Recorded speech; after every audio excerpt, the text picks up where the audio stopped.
数々のオマージュを生み出したモビルスーツ MS-09 ドム進化の系譜。 MS-09 ドムは機動戦士ガンダムに登場するジオン軍のモビルスーツです。ガイア、オルテガ、マッシュなどが登場し、ガンダムにジェットストリームアタックを仕掛けました。ザクなどのそれまでのモビルスーツよりも太くがっしりとした体型ですが、地表をホバー移動で高速滑走することで最高時速 381km という驚異の速度で戦場を駆け回ることが可能なモビルスーツです。今回はそんなドムと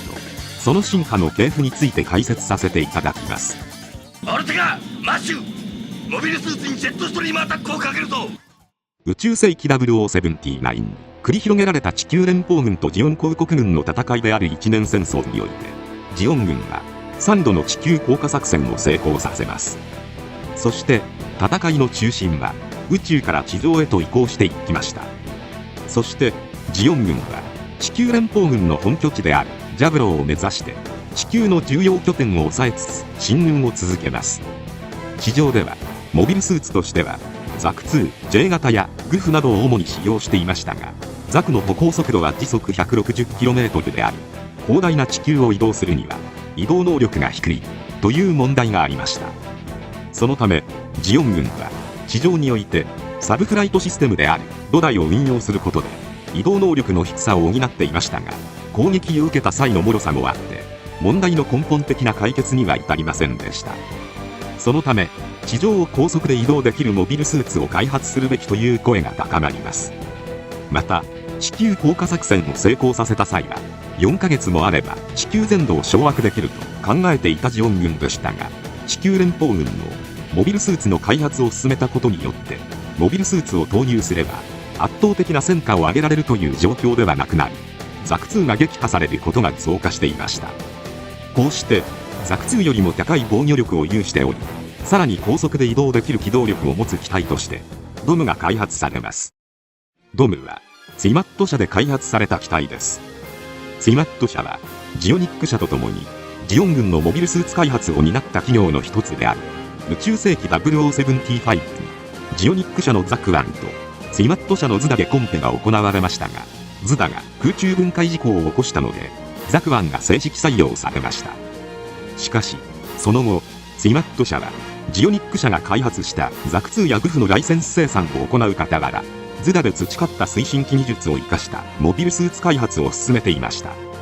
こうしてツイマット社はライセンス生産していたグフの技術を盛り込んで、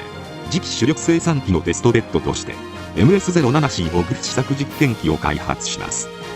この機体はグフをベースとしていますが、ドムの開発用のデータ収集を行うために作られた機体です。そのためドムに似た十字型の物合いを搭載し、腰部動力パイプが収納されています。またグフの武装を撤廃してヒートサーベルが搭載されているほか、脚部には強化されたスラスターが搭載されています。なお機動戦士ガンダムジオリジンでは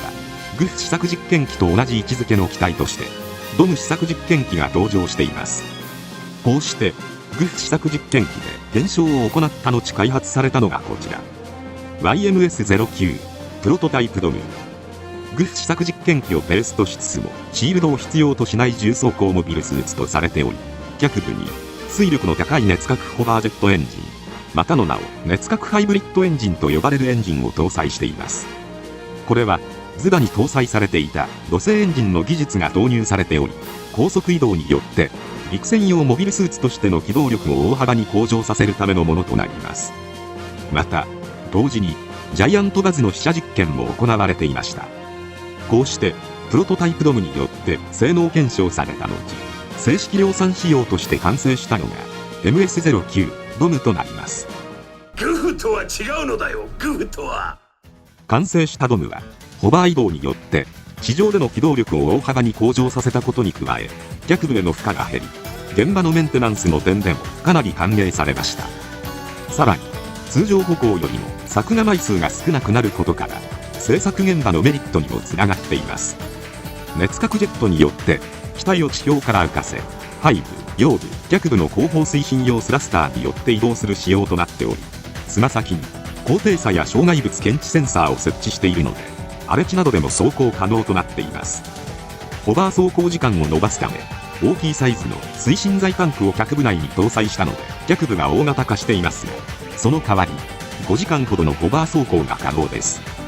巡航速度や最高速度は媒体によって異なりますが、巡航速度は時速 90km 以上、最高速度は時速 380km とされています。もしかすると、ジェットストリームアタックが時速何キロかは分かりませんが、もし、アムロとの戦いで最高速度で仕掛けていれば、勝負の行方は違ったのかもしれません。ドムは、もともと、高機動型ザク2と同程度のボリュームの細身の機体を想定されていましたが、最終的に重モビルスーツにふさわしいボリュームとなり、ガンダムの 60mm バルカン砲の直撃に耐えられるほど分厚い装甲になりました。頭部は、グフ試作実験機で初めて取り入れられた XY の2次元方向に動かすことが可能なモノアイレールを採用したことで、上方向への視界を確保できるようになっています。武装としては、まずジャイアントバズを装備しています。ロケット推進の 360mm 実体弾を発射するバズーカで、総弾数は10発となります。ドムの手からパイプを通して供給される液体燃料を一時推進剤として射出され、その後ロケットモーター点火によって増速する方式です。巡洋艦クラスを一撃で大破させることが可能な威力を持つドムの代名詞ともいえる武装です。一年戦争末期には他の機体でも運用されている優秀な兵装です。近接用武器としてはヒートサーベルを持ちます。ガンダムのシールドやモビルスーツを真っ二つにするほどの威力を持っており、ザクのヒートフォークと同様にビームサーベルとつばぜり合いすることも可能です。エネルギーを効率よく熱へと変換するデバイスを使用していますが、これは消耗が激しいので基本的に使い捨ての装備となっています。その他には胸部に拡散ビーム砲を装備しています。ドムは本来ビーム兵器の搭載が検討されていたので、ビーム兵装を機体側のジェネレーターで稼働させる設計でした。しかしビーム兵器開発に難航したのでビーム兵器は搭載されず、エネルギーサプライターミナルの代わりに拡散ビーム砲が搭載されています。ただ出力も収束率も低いという欠点を抱えていたので、結果的に攻撃用の武装ではなく目くらましとしての短距離ビーム砲として運用されています。ドムはジオン本国で先行して量産された後、キャリフォルニアベースで本格的に量産されます。主にオデッサやアジア方面で配備され、ドムは従来の機体をはるかに上回る移動力を存分に生かし、ザクの数倍の戦果を上げます。しかし一方では生産ラインの確立に時間を要し、戦線への配備が遅れ、戦力としては十分な貢献ができませんでした。劇中ではガンバラルがドムの配備を要請しましたが、マクベの策略により受領できず、黒い三連星がこの機体に登場します。黒い三連星はホワイトベースに戦いを挑み、ザクとは桁違いの重装甲を見せつけ、グフォーも超える高速移動で敵機を翻弄し、一撃必殺のジャイアントバズを生かしたジェットストリームアタックと呼ばれる戦術を繰り出してガンダムを追い詰めました。俺を踏み台にした。ドムは機動戦士ガンダム第 08MS 招待でザクマシンガン装備が登場するなど、様々な武装を装備した機体が配備されていますが、その秀逸な機体性能から様々な派生機体が生まれました。まずリックドムです。ジオン宇宙軍の戦力不足を埋めるためにドムを宇宙用に改修した機体です。次期主力モビルスーツとして目されていたゲルムグの開発が難航したこともあり、いわばつなぎ的な役割の機体となりました。性能はザクを凌駕していましたが、テレビ版ではホワイトベース隊に次々と撃破されていくなど、やられメカの地位に甘んじています。しかしリックドムが開発されたことにより、宇宙船仕様のドムシリーズが進化を遂げていくことになります。リックドムをさらに宇宙船用に改良した機体がドムキュンフです。こちらは OVA 機動戦士ガンダム0083スターダストメモリーで設定上存在する機体で、リックドムの回収設計機とされています。そしてそこから進化は派生していきます。ドムキュンフを高機動化に特化して回収された機体がドムバイン2筆となります。下半身を高機動型スラッサーに変更し、射撃戦を重視した機体に仕上がっています。そしてドムキュンフを格闘能力に特化して回収した機体がドムグロースワイルです。超大型ヒートサーベルと小型のヒートナイフを装備していますが、代わりに射撃兵装が一切ありません。ドム第2室が射撃を担当し、ドムグロースガイルが格闘を担当しての2機で連携を取る運用方法が試案されていた機体です。そしてドムキュンフを回収して火力強化に重点を置いて開発された機体がドムバラッジとなります。ガドリングキャノンとミサイルランチャーにより圧倒的な火力を発揮する機体に仕上がっています。他にも一年戦争が終結した際にジオン残党の一部が逃走したアクシズではニックドムをベースにして背後にサイコミコントロールユニットを搭載したシュネーバイスが開発されており、後にハマーンカーンが登場したキューペレイへ進化を遂げていくことになります。一方、ドムが本来得意な地上戦にさらに特化していった機体も見受けられます。ドムは寒冷地での運用能力を強化した回収機ドム寒冷地仕様やホバリング機能の向上を目指したドム高速実験機などに発展していきますが、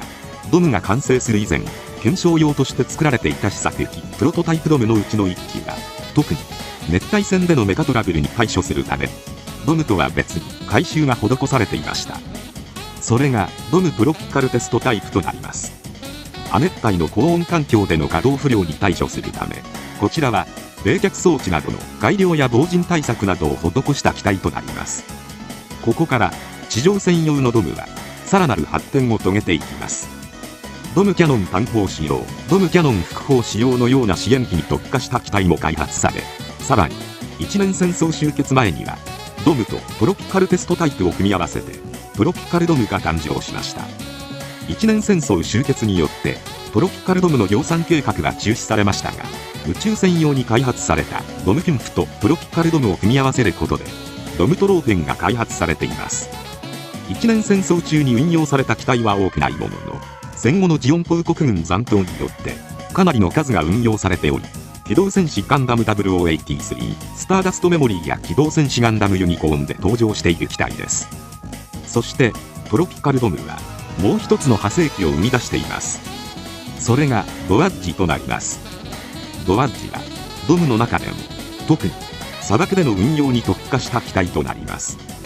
一年戦争後期に生産された機体ですが、もしオデッサの戦いに投入されていればヨーロッパはジオン勢力圏を維持できていたと言われるほどの高性能機です。なお同じドワッジの名を冠する機体としてヘズンドワッジが存在しますが、こちらは兵器開発計画ヘズン計画のもと重装甲重火器を搭載した突撃型モビルスーツとして開発されています。ドワッジはジオン公国がドムの進化系として体現した機体でしたが、一年戦争終結後ジオンのモビルスーツを接収した地球連邦軍が汎用型モビルスーツやサブフライトシステムを重視したことにより、ドム系統のコンセプトを継承したモビルスーツは開発されなくなっていきました。しかし機動戦士ガンダムダブルゼータでは宇宙世紀0088にジオン残党軍がドワッジを回収したドワッジ界へ登場しているほか、アクシズではニックドムを大きく進化させた機体としてドライセンが開発されています。余談ですが、ドムのジェットストリームアタックはインパクトが強い戦術だったからか、ガンダムのみならず様々な作品でオマージュが登場していますが、この元ネタは映画「子連れ狼三途の川の乳母車」の冒頭で3人のコムソーとの盾と言われています。1人目を切り2人目の攻撃をかがんで避けて3人目の攻撃を宙返りで飛んで回避しているので、確かに似ているような気がします。今回はこれで以上となります。チャンネル登録されるかはお任せいたしますので、もしよければもう一本動画を見ていただければとても嬉しいです。最後までご視聴いただきありがとうございました。